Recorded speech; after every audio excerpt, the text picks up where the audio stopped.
అరచేతిని అడ్డం పెట్టి సూర్యుని ఆపలేరు. ప్రజలకు చేసినటువంటి మంచికి సంబంధించి కూడా ఆ నిజాన్ని దాచకుండా ఉండలేరు. ఏదో ఒక రోజు ఏదో రకంగా అది బయటకు వస్తుంది. ఇప్పుడు జగన్మోహన్ రెడ్డి గారు చేసినటువంటి మంచి కానీ, ఆంధ్రప్రదేశ్ అభివృద్ధి చెందాలని తీసుకున్నటువంటి అద్భుతమైన నిర్ణయాలు కానీ, ఆ నిజాలన్నీ దాచిపెట్టి క్రెడిట్ అంతా కూటమి ప్రభుత్వం అంటే చంద్రబాబు నాయుడు గారు, నారా లోకేష్ గారే తీసుకుంటున్నటువంటి క్రమంలో మరి ఇప్పుడు కరణ్ ఆదాని గారు కుండ బద్దలు కొట్టినట్టు జగన్మోహన్ రెడ్డి గారి స్టామినాకి సంబంధించి చెప్పినటువంటి నిజాలతో మరి బాబు గారికి, లోకేష్ గారికి, అక్కడ ఉన్నటువంటి పారిశ్రామికవేత్తలకు మరి ఒక విధంగా షాక్ ఇచ్చారని చెప్పొచ్చు. అది కూడా ఒక రాష్ట్రానికే కాదు, భారతదేశపు డిజిటల్ రంగంలో సంచలనమైన మార్పులు తీసుకొచ్చే విధంగా తీసుకున్నటువంటి నిర్ణయాలకు సంబంధించి చెప్పడం జరిగింది. ఇక్కడ మీ అందరికీ తెలుసు, ఈ మధ్యకాలంలో చంద్రబాబు నాయుడు గారు ప్రతిదీ కూడా తన క్రెడిట్గానే చెప్పుకుంటున్నాడు. ఎన్నికలకు ముందు ఏమీ చేయలేదు జగన్మోహన్ రెడ్డి, విధ్వంసం చేశాడు, పరిశ్రమలన్నీ పంపించేశాడని చెప్పినటువంటి వాళ్ళు అధికారులకు వచ్చిన తర్వాత జగన్ గారి ఒప్పందాలకు సంబంధించి మొత్తం మాదే అని చెప్పి క్రెడిట్ తీసుకుంటూ ఆ క్రమంలో 3 లక్షల ఇళ్ళు జగన్ గారి హయాంలో నిర్మాణం జరిగితే మా హయాంలోనే జరిగాయని చెప్పి గృహప్రవేశాలు చేయడం కానీ, రెన్యూ పవర్ ప్రాజెక్టుకి సంబంధించి కానీ మరి వైసీపీ కూడా అన్ని ఆధారాలు బయటపెట్టింది డేట్లతో సహా. దానికి కూడా ప్రజలు చీదరించుకుంటున్నారు. ప్రతిదీ మీ క్రెడిట్గానే చెప్పుకుంటే ఎట్లా? ఇక్కడ కొత్తగా మీరు చేస్తున్నది ఏంటి?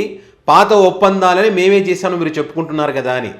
సో అదేవిధంగా పెద్ద ఎత్తున చర్చ జరిగినటువంటి అంశం గూగుల్ డేటా సెంటర్. ఈ గూగుల్ డేటా సెంటర్కి సంబంధించి తండ్రి కొడుకులు ఏం కష్టపడ్డారో కానీ అతిపెద్ద ప్రాజెక్టు ఆంధ్రప్రదేశ్కి తీసుకొచ్చారని చెప్పి పెద్ద ఎత్తున చర్చ జరగడం కానీ, ఎలివేషన్స్ కానీ మనం చూసాం. ఆదాని, గూగుల్ ఇద్దరు కలిసి $15 బిలియన్ పెట్టుబడులు పెడితే కనీసం ఆదాని పేరు చెప్పాలనేటువంటి ఆలోచన ఈ కూటమి ప్రభుత్వం చేయలేదు.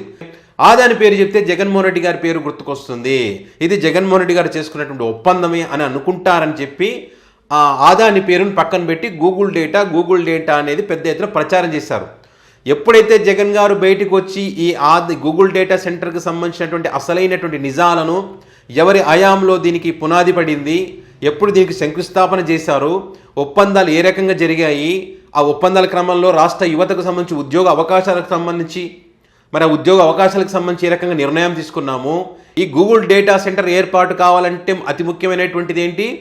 సముద్ర మార్గంలో సబ్సీ కేబుల్ 3900 కిలోమీటర్లు కావాల్సినటువంటి ఆ సబ్సీ కేబుల్ మరి సింగపూర్ ప్రభుత్వంతో మాట్లాడి ఏర్పాటు చేసినటువంటి అంశాలు కానీ ఇవన్నీ కూడా జగన్ గారు చెప్పడం జరిగింది. అప్పుడు కొత్త పాట అందుకున్నారు కూటమి. జగన్మోహన్ రెడ్డి గారంట గూగుల్ డేటా సెంటర్ తీసుకొచ్చారంట, ఈ ఆదాని గూగుల్ డేటా సెంటర్ తెచ్చింది మేము, మాయాంలో ఒప్పందం జరిగిందని చెప్పి మళ్ళీ ఆదాని అనేటువంటి వాడు కలపడం జరిగింది, వీళ్ళ హయాంలోనే జరిగిందని. అప్పటి వరకేమో ఆదానే లేడు, ఓన్లీ గూగుల్. జగన్ గారు నిజాలు చెప్పిన తర్వాత ఆదాని యాడ్ అయినప్పుడు సో నిజమైతే దాగలేదు కదా, బయటకైతే వచ్చింది కదా. గతంలో జగన్మోహన్ రెడ్డి గారు చేసుకున్నటువంటి ఒప్పందాలు 300 మెగావాట్లకు సంబంధించి దాని వీళ్ళు కొనసాగింపుగా 1000 మెగావాట్లకు ఒప్పందం చేసుకున్నారు. అంటే అన్ని ఏర్పాట్లు అప్పుడే జరిగినాయి, అప్పుడు పునాదంతా అప్పుడే పడింది. గతంలో చేసిన ఒప్పందాలకు సంబంధించి వాళ్ళకి దాచే ప్రయత్నం చేసి క్రెడిట్ తీసుకోవాలని చూశారు. మరొకసారి CII సదస్సులో చంద్రబాబు గారు, నారా లోకేష్ గారు, పారిశ్రామికవేత్తలు వారందరి ముందు కరణ్ ఆదాని కుండ బద్దలు కొట్టినట్టు జగన్ గారి హయాంలో జరిగినటువంటి అంశాలకు సంబంధించి కానీ, గతంలో 8,000 కోట్ల పెట్టుబడులు పెట్టామనేటువంటి విషయాలకు సంబంధించి కానీ, గతంలోనే పోర్టులకు సంబంధించి పెట్టుబడులు పెట్టడం కానీ, సిమెంట్కి సంబంధించి పెట్టుబడులు పెట్టడం కానీ, ఎనర్జీ డేటా సెంటర్స్ కానీ, ఆ రంగాలలో 40,000 కోట్ల పైగా పెట్టుబడులు పెట్టడం జరిగింది. ఏదైతే విశాఖలో అతిపెద్ద హైపర్ డేటా సెంటర్ వచ్చిందో ఇది ఒక రాష్ట్రానికి కాదు, భారతదేశ డిజిటల్ రంగంలోనే పెను మార్పులు తీసుకురావడానికి పునాది అవుతుంది. తద్వారా 1,000 కోట్ల పెట్టుబడులు, లక్షల కోట్ల పెట్టుబడులు ఆంధ్రప్రదేశ్కి రావడానికి అవకాశం ఉంటుంది. ఇదంతా కూడా జగన్ గారి హయాంలో జరిగినటువంటి ఒప్పందం. సో అవే అంశాలను ఇక్కడ మరి కరణ్ ఆదాని గారు ప్రస్తావించడం జరిగింది. జగన్ గారు ఎప్పుడో తీసుకున్న నిర్ణయాలు ఉత్తరాంధ్ర దశ దిశ మార్చే విధంగా నిర్ణయం తీసుకుంటే అప్పుడు విశాఖకు సంబంధించి ఎన్ని ఏడుపులు ఏడ్చారు వీళ్ళు.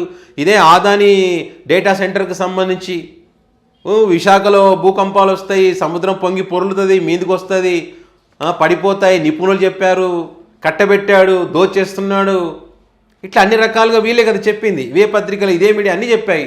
ఇప్పుడేమో ఆహా ఓహా అంటున్నారు, ఎందుకంటే వాళ్ళకి కావాల్సిన వ్యక్తి ముఖ్యమంత్రి ఉన్నాడు కాబట్టి. సో వీళ్ళు ఎన్ని రకాలుగా మాట్లాడినా ఏం చేసినా నిజాలను అయితే దాచిపెట్టలేరు. సో అదే రకంగా ఇప్పుడు నిజం బయటకు వచ్చింది. ఒక్కసారి కరణ్ ఆదాని గారు మాట్లాడిన మాట వినండి.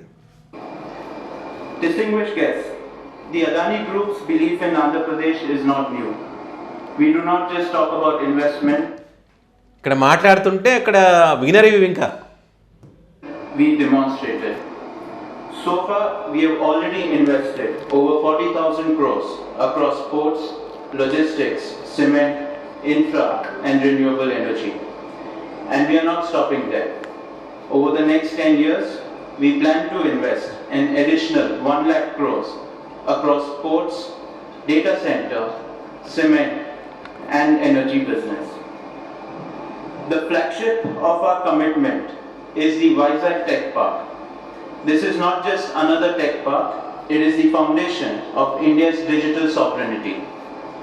We are building one of the world's largest hyperscale data center ecosystem in partnership with Google and powered by complete green energy.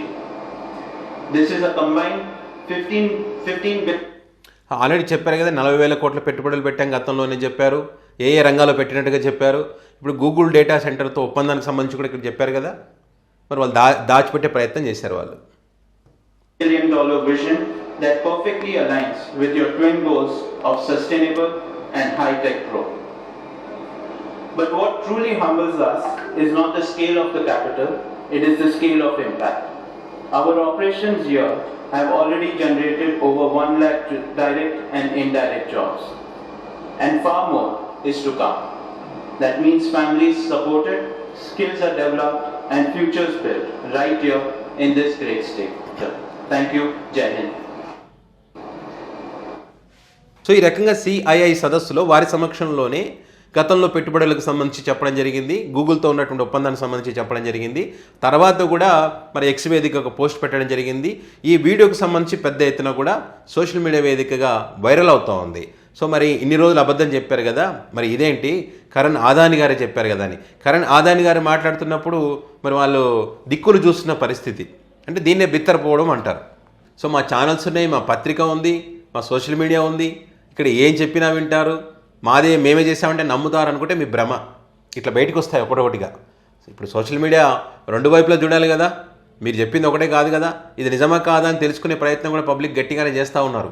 So మీరు చెప్పింది తాత్కాలికంగా నమ్మొచ్చు, దాని తర్వాత ఇటువైపు నుంచి మరి రియాక్షన్ మొదలైతే ఎట్లుంటుందంటే ఇట్లనే ఉంటుంది. ఇప్పుడు ఈ వీడియో పెద్ద ఎత్తున వైరల్ అవుతూ ఉంది, దీనిపైన చర్చ జరుగుతూ ఉంది. ఆ 3 లక్షల ఇళ్లకు సంబంధించి కానీ, డాక్టర్ల గురించి చంద్రబాబు మాట్లాడిన మాటలు కానీ, అదేవిధంగా రెన్యూ పవర్ ప్రాజెక్టుకి సంబంధించి కానీ, ఇట్లా అనేక అంశాలన్నింటికి సంబంధించి సోషల్ మీడియా వేదికగా ఏకిపారేస్తూ ఉన్నారు.